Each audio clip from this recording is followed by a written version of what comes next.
Let's start turning these assets into something interesting. In this lesson, you will learn how to perform some basic edits on your footage. When you think about editing from a more global perspective, there are some distinct processes that you go through. They'll often include importing your media, selecting your shots, editing to the timeline, adding transitions, making adjustments to your footage and your audio, and then exporting your project. You've already learned how to import your media into Premiere, and you've learned how to prep your clips in the source monitor here to make things faster once you start editing in the timeline panel. The timeline panel is where you're going to be spending most of your time in Premiere. And there are a lot of buttons and little interface things that you're going to need to know about. Instead of going through everything right now, we're going to get to work on these clips, and I'm going to explain things as we go along. One of the most important things to know is how to navigate around in the timeline panel, and there are a few ways to do that. You have scroll bars down here, which you can click and drag and scroll right and left, and then if you click on the end of them, there are these little handles which allow you to zoom in on your project horizontally and zoom out on your project horizontally. And then you have the same thing over here with these vertical scroll bars. You can zoom in on the audio tracks. You can zoom in vertically on the video tracks as well. And then you can take these and scroll up and down. I find that process fairly tedious, and it's much faster for me and probably you to use the mouse. You can use the mouse scroll wheel and some keyboard modifiers to do all of those same functions. For example, if I want to zoom out, I would hold down Alt on the keyboard and then move the mouse scroll wheel back. If I want to zoom in horizontally, I hold Alt and then I scroll forward. And when you do this, it zooms in wherever your mouse is located. So if you want to zoom in over here, you put your mouse over here, you hold Alt down, and then you scroll in. It doesn't always zoom around the playhead. So if you want to zoom in where the playhead is located, you have to move your mouse over here and then zoom in. Now to move right and left horizontally, you can hold the Control key down and then use the scroll wheel, and then you can scroll right and left. If you want to scroll up and down vertically, all you do is just use the mouse scroll wheel. If you're up here in the video tracks, it will scroll up and down through the video tracks, and if you're down here in the audio tracks, it scrolls up and down in the audio tracks. If you want to zoom in vertically, what you can do is move your mouse right over here and then use your scroll wheel, and that will zoom in on these individual audio and video tracks. So most of the time when I'm moving around in the timeline panel, I'm going to be using my mouse scroll wheel.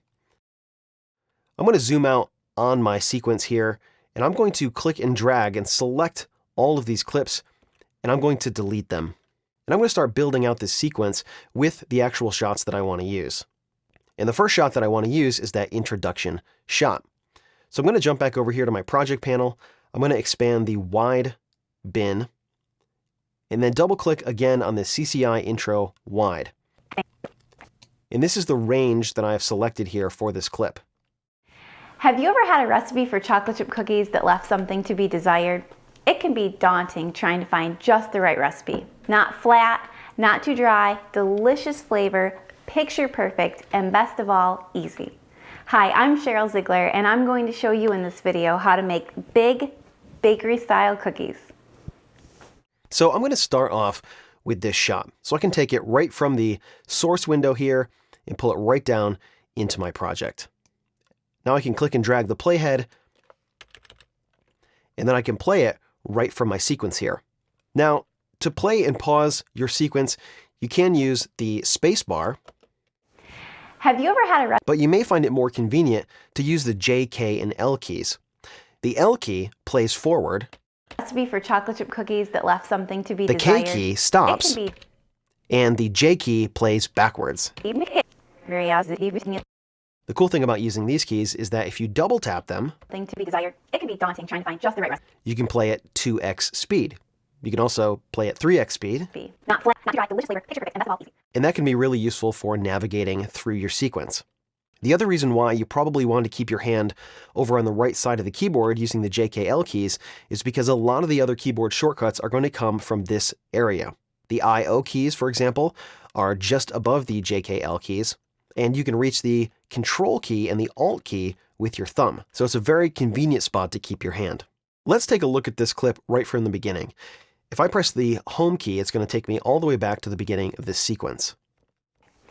Have you ever had a recipe for chocolate chip cookies? Now, at the very beginning of this sequence, there's a little bit of space that I want to get rid of. I want to trim up the beginning of this clip. Now, I could have done that over here in the source window and then pull that back into the project, but it's going to be much easier to get a general in and out point for your clips and then finesse the timing once you've pulled that clip into the timeline window so you can see how it looks with the other shots. So if I move my playhead back to the beginning, and if I zoom in on this by pressing the plus key, it'll actually zoom in right where the playhead is positioned. So what I want to do is trim up the beginning here. And if I hover my mouse over the edge of this clip, it changes from a selection tool to a trim tool. You can see I have this little red arrow pointing to the right. So if I click this and I drag this to the right, what that's going to do is perform a trim. This is a basic trim function. I didn't move the clip. What I did was I changed the start position for this clip by clicking the end of it and then dragging that forward. I can also jump to the end of my clip here and then trim up the end bit here by clicking and dragging to the left.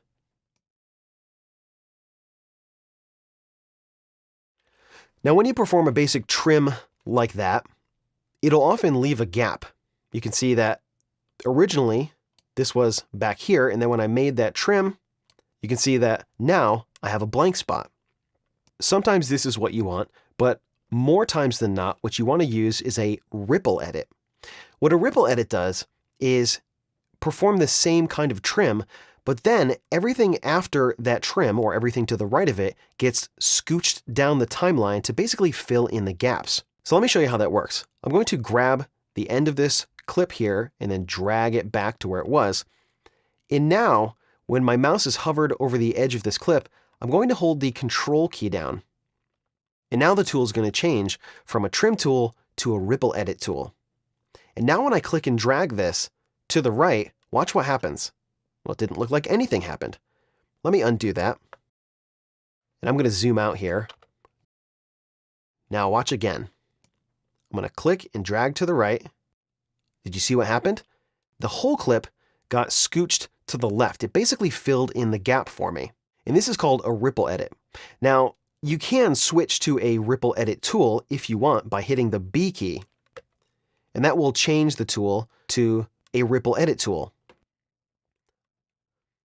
I don't find it particularly useful to change tools like that because the ripple edit tool doesn't allow you to make lasso selections, which I do quite frequently. So I'm going to change this tool back to the selection tool by pressing the V key. And you can see that in the tools panel here, it changed back to the selection tool. With that little edit there, what I've done is clean up the beginning. So I'm going to press the plus key here on my keyboard and zoom in, and I'll play right from the beginning. Have you ever had a recipe for So that looks like it's starting too soon. Have you ever had a recipe? It's basically starting right on her word. So what I'm going to do is back it up a little bit. So I'm going to hold the Control key down, and I'm going to click and drag to the left by a few frames.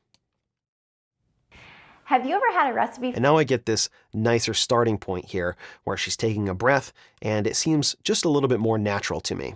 Now, if I jump back up here to the source monitor, you can see that there's actually quite a bit left on this entire clip. The part that we're using is this part here that's marked by the in and the out point. But if I scrub through this clip by clicking and dragging, and then I play by pressing the L key. Yeah, definitely. That's almost perfect. Okay. Whenever you're ready, action. Have you ever had a recipe for... There's another take that Cheryl does of this introduction. So let's play this second introduction. Okay. Whenever you're ready, action. Have you ever had a recipe for chocolate chip cookies that left something to be desired? It can be daunting trying to find just the right recipe. Not flat, not too dry, delicious flavor, picture perfect, and best of all, easy. Hi, I'm Cheryl Ziegler, and in this video, I'm going to show you how to make bakery-style, delicious chocolate chip cookies. Good. I think since I took these out, I've been adding delicious. Is that okay? Is that going to mess you up? Okay. trying to find just. So there's a second take here, and we have some more options to choose from. But let's keep playing. Was better on the previous one. Sure. All right. Go ahead. Action. Have you ever had a recipe for chocolate chip cookies that left something to be desired? It can be daunting trying to find just the right recipe. Not flat, not too dry, picture perfect, and best of all, easy. Hi, my name is Cheryl Ziegler, and in this video, I'm going to show you how to make big bakery-style chocolate chip cookies. So I like the last take that Cheryl did, and what I'd probably do is use just the end bit from where she says, "Hi, my name is Cheryl Ziegler." So what I could do here is scroll to that point.